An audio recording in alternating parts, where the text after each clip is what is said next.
रात अपने सियाह पंख फैलाए पूरे शहर ए बगदाद पर छा चुकी थी। आसमान पर बादलों के टुकड़े चांद को ढकने की कोशिश कर रहे थे और ठंडी हवा किसी अनकही दास्तान को फुसफुसा रही थी। बगदाद, जो रोशनी और चहल पहल का शहर माना जाता था, आज एक अजीब खौफ के साए में डूबा हुआ था। गलियों में खामोशी थी, सिपाही चौकन्ने खड़े थे और हर किसी की आंखों में अजनबी का डर साफ झलक रहा था। यह डर यूं ही नहीं था। चंद रोज पहले सुल्तान हारून अर रशीद के महल में एक खुफिया पैगाम पहुंचा था। एक बहुरूपिया तुम्हारे शहर में दाखिल हो चुका है। वह कोई मामूली ठग नहीं, बल्कि ऐसा चालाक आदमी है जो जब चाहे किसी की भी शक्ल इख्तियार कर सकता है। वह सुल्तान के लिए भी खतरा साबित हो सकता है। महल के अंदर इस खबर ने एक हलचल मचा दी थी। सुल्तान हारून अर रशीद, जो अपनी इंसाफ पसंदी, इबादत गुजारी और हिकमत के लिए मशहूर था, अब इस नए इम्तिहान के लिए तैयार था। इसी खौफ और बेचैनी के माहौल में महल के बड़े दरवाजे पर एक बूढ़े शख्स की दस्तक हुई। वह फटेहाल लिबास में था, उसकी आंखों में एक अजीब सा दर्द था और हाथों में एक लकड़ी की लाठी थी जिस पर वह झुका हुआ था। महल के खादिमों ने जब उससे पूछा कि वह कौन है, तो उसने थकी हुई आवाज में कहा, मैं एक मुसाफिर हूं। मेरी कोई मंजिल नहीं, कोई ठिकाना नहीं। मैं दर दर की खाक छानता फिरता हूं। सुना है कि सुल्तान हारून अर रशीद बड़ा रहमदिल है। क्या वह एक बेघर मुसाफिर को पनाह देगा? खादिम उसकी हालत देखकर थोड़ा नरम पड़ा, मगर वह उसे अंदर नहीं ले जा सकता था। उसने महल के वजीर को खबर दी। वजीर, जो हमेशा से चौकन्ना रहता था, सुल्तान के पास पहुंचा और अर्ज किया, या सुल्तान, महल के दरवाजे पर एक अजनबी मौजूद है जो खुद को मुसाफिर बताता है। उसकी हालत निहायत ही खराब है, मगर उसकी आंखों में अजीब सी चमक है।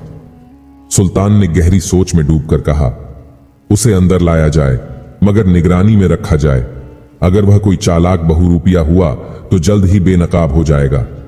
वजीर ने सिर झुकाया और हुक्म की तामील की। अजनबी को एक सजे हुए कमरे में लाया गया, मगर उसके चारों तरफ सिपाहियों की निगरानी थी। जब वह अंदर दाखिल हुआ तो सुल्तान हारून अर रशीद ने उसे गौर से देखा। तुम कौन हो और यहां क्या करने आए हो? सुल्तान ने सख्त लहजे में पूछा। अजनबी ने सर झुकाकर कहा, या सुल्तान, मैं सिर्फ एक मुसाफिर हूं। मेरी कोई मंजिल नहीं, कोई सहारा नहीं। मैं भूखा प्यासा दर बदर भटकता रहा हूं। अगर आपके दर से भी खाली लौटा तो शायद जिंदगी की राहें मुझ पर हमेशा के लिए बंद हो जाएंगी। सुल्तान ने उसकी आंखों में झांका। वहां एक अजीब सा दर्द था, मगर साथ ही कुछ छुपा हुआ भी था। तुम्हारा नाम क्या है? लोग मुझे अबू हमजा के नाम से जानते हैं। सुल्तान ने इशारा किया और उसे रहने के लिए एक कमरा दे दिया गया, मगर उसकी हिफाजत के बहाने उसकी हर हरकत पर नजर रखी जाने लगी। रात के तीसरे पहर, जब महल के हर कोने में खामोशी तारी थी, एक सिपाही दौड़ता हुआ वजीर के पास आया।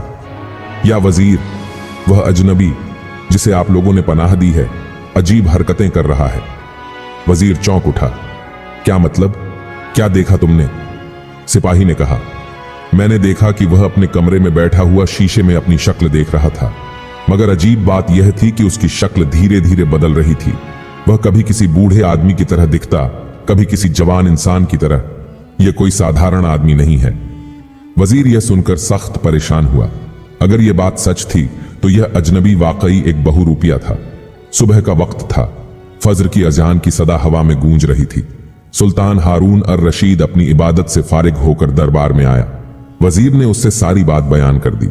सुल्तान ने गहरी सोच में डूबकर कहा, अगर यह सच है तो हमें इसे बेनकाब करने के लिए कोई हिकमत अमल में लानी होगी। सुल्तान ने उसी रात अबू हमजा को अपने पास बुलाया। अबू हमजा, मैंने सोचा कि तुम मेरे करीबी रहमदिली से वाकिफ हो चुके हो। अब मैं तुम्हें अपने एक सबसे बड़े राज में शरीक करना चाहता हूं। अबू हमजा थोड़ा झुका और बोला, या सुल्तान, मेरा नसीब कि मैं आपकी खिदमत कर सकूं। सुल्तान ने उसकी आंखों में झांका और कहा, अगर मैं तुमसे कहूं कि मैं सुल्तान नहीं बल्कि असल सुल्तान कहीं और कैद है और मैं सिर्फ उसकी जगह बैठा हूं, तो तुम क्या करोगे? अब्बू हमजा के चेहरे पर एक अजीब सा रंग आया, मगर उसने जल्दी से सिर झुकाया और कहा, या सुल्तान, मैं एक मामूली मुसाफिर हूं, मैं इन बातों को क्या समझूं? मगर सुल्तान ने उसकी आंखों में छुपे हुए खेल को भांप लिया था। रात के दूसरे पहर, जब महल के साए भी खामोश थे, अब्बू हमजा अपने कमरे से निकला।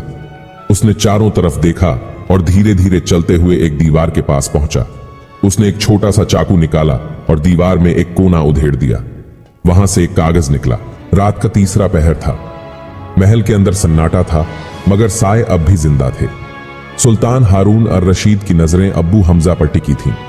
वह जान चुका था कि यह कोई मामूली मुसाफिर नहीं, बल्कि एक बहुरूपिया है जो किसी गहरी चाल के तहत उसके महल में दाखिल हुआ है।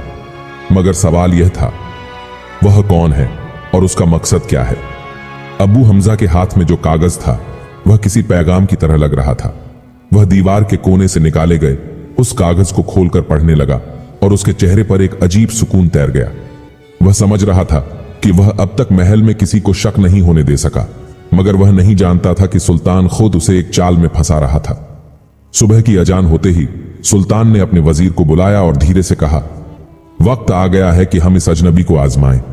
अगर वह सच में एक बहुरूपिया है तो हमें जल्द ही पता चल जाएगा।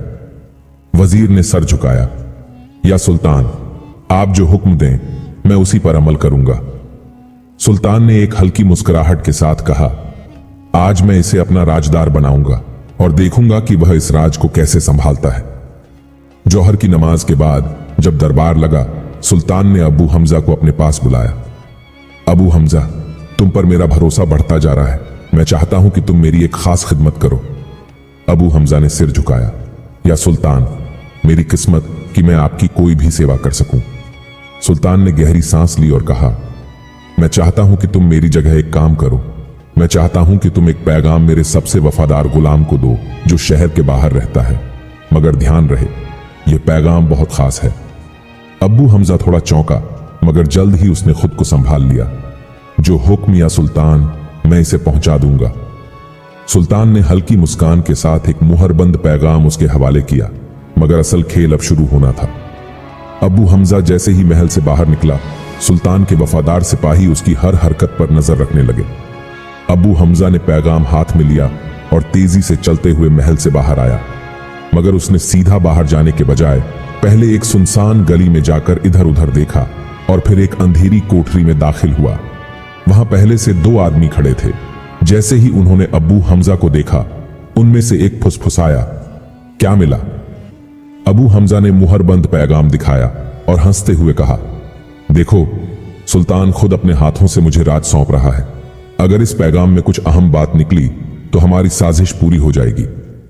दूसरा आदमी जो काले लिबास में था आगे बढ़ा और धीरे से कहा, पहले इसे खोलो, देखो इसमें क्या लिखा है। अब्बू हमजा ने जल्दी से मुहर तोड़ी और कागज खोला, मगर जैसे ही उसने पहला लफ्ज पढ़ा, उसका चेहरा पीला पड़ गया। कागज पर सिर्फ एक ही लफ्ज लिखा था, बेनकाब। अब्बू हमजा का बदन कांप उठा। इसका मतलब था कि सुल्तान पहले ही सब जान चुका था। यह एक जाल था जिसमें वह खुद ही फंस चुका था। उसके साथ मौजूद दोनों आदमी भी घबरा गए, मगर इससे पहले कि वे कुछ कर पाते, दरवाजा जोर से खुला और सुल्तान के सिपाही अंदर घुस आए। हाथ ऊपर करो, सिपाही गरजते हुए बोले। अब्बू हमजा को अब समझ आ चुका था कि उसका खेल खत्म हो चुका था। अबू हमजा और उसके दोनों साथियों को बांधकर महल लाया गया। सुल्तान हारून अर रशीद अपने तख्त पर बैठा था। जैसे ही वे तीनों उसके सामने पेश किए गए, सुल्तान ने अबू हमजा की आंखों में देखा और कहा, तो यह है तुम्हारा असली चेहरा?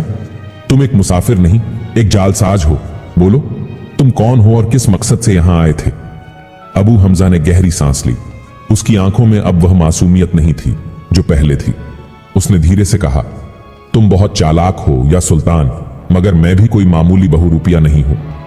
सुल्तान ने गुस्से से कहा, सच बताओ, वरना तुम्हें सख्त सजा दी जाएगी। अबू हमजा हंस पड़ा और कहा, अगर मैं कहूं कि मैंने तुम्हारे सबसे करीबी आदमी को धोखा देकर उसकी जगह ले ली है, तो तुम क्या करोगे? सुल्तान का चेहरा सख्त हो गया। अबू हमजा ने अपनी आंखों में चमक लाते हुए कहा, हां या सुल्तान, मैं सिर्फ एक बहुरूपिया नहीं, बल्कि तुम्हारे सबसे खास वजीर की शक्ल में भी आ सकता हूं। मैंने महल में हर किसी का भरोसा जीत लिया था, मगर तुम्हारी चाल ने मुझे मात दे दी। सुल्तान ने वजीर की तरफ देखा जो सख्त परेशान लग रहा था। या सुल्तान, यह झूठ बोल रहा है, वजीर चिल्लाया। मगर अब्बू हमजा ने हल्की मुस्कान के साथ कहा, क्या यह सच में झूठ है? सुल्तान अब तक यही समझ रहा था कि अब्बू हमजा सिर्फ एक चालबाज इंसान है, मगर अब जो बात उसने कही थी वह सोच से भी ज्यादा खतरनाक थी।